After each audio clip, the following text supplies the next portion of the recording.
Hello, Sally. Yes, I'm in Tel Aviv, and this is what's become known as Hostages Square. You can see here the chairs laid out for the many people still missing, their families desperate to hear from them, to bring them home.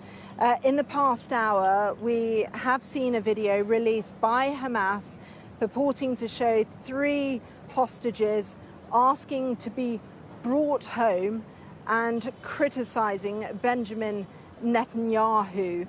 There is a lot of discussion here within Israeli media around that video. I have heard reaction among some of those gathered here today, waiting to hear more, some questioning whether they have been making those statements under duress, others saying there is legitimate criticism of the perceived security lapses that led to the attacks on the 7th. I think what is clear from the time I've spent here in Tel Aviv, speaking to families, speaking to those working round the clock to try and get the message out, is that this feels like a very tense time. There is a lot of talk of strategy, the impact that the military incursions may or may not have, and how that influences everyone's ultimate goal, which is to bring their loved ones home. So this, the first time that we appear to have heard from hostages on camera, but it's clear and important to say that this is a video released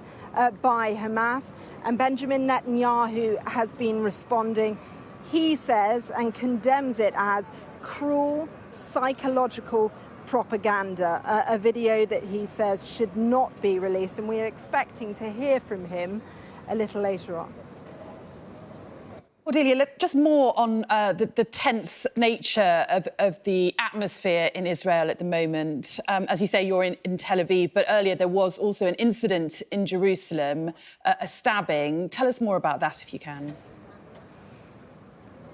Yes, we were there earlier this morning, actually, around midday, when we first heard reports of a stabbing of a police officer. And this took place in an area of the city where the road divides east and west to Jerusalem. On the west, an Orthodox community there, and there was a lot of commotion just by a petrol station, where the reports of a border police officer who had been stabbed in the neck, and it led to the death of a Palestinian man. We saw there the security minister arriving at the scene within 30 minutes of this attack, talking about the need to arm civilians. That is a ultra-nationalist politician, one who's been controversial here in Israel. But I think speaking to local people, they say it is the second such attack since the 7th, and it just speaks to this